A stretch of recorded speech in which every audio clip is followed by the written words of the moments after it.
Un jeune couple en train de faire l'amour dans la ville d'Hiroshima le matin de l'explosion atomique en 1945 et la bombe tombe au moment même où ils parviennent à l'orgasme.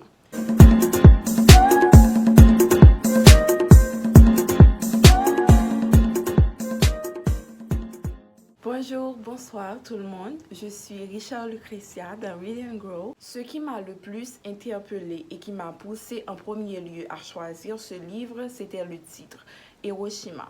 Ça ressemble beaucoup à Hiroshima, cette ville japonaise qui a été dévastée par une bombe le 6 août 1945.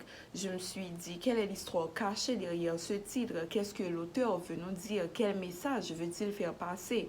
Et en second lieu, c'est l'auteur du livre, Daniel Laferrière. C'est un écrivain haïtien qui connaît beaucoup de succès, qui est même admis à l'Académie française. C'est la première fois que je rencontre Daniel Laferrière à travers une de ses œuvres. Donc j'ai été vraiment curieuse de savoir l'histoire qu'il va raconter à travers Hiroshima.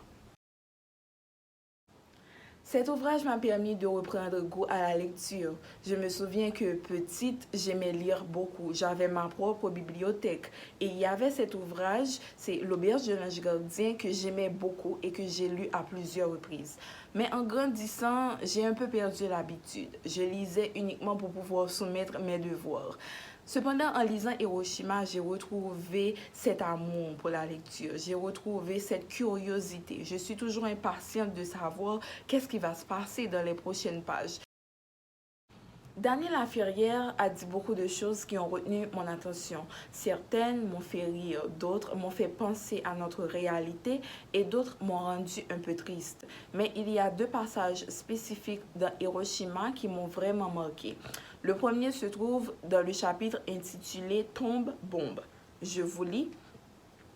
Il dit: vous savez, quand l'homme commence à jouer avec des choses qu'il ne connaît pas, en croyant qu'il a le droit de le faire et en oubliant ses responsabilités vis-à-vis de l'univers tout entier, alors nous sommes mal partis. Et le second passage qui m'a manqué, c'est celui dans lequel il nous dit d'où lui vient son inspiration pour écrire Hiroshima.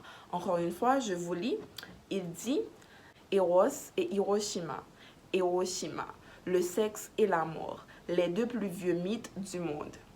J'ai trouvé ce jeu de mots Hiroshima vraiment fascinant. Comme je vous l'avais dit, c'est le titre qui m'avait interpellée.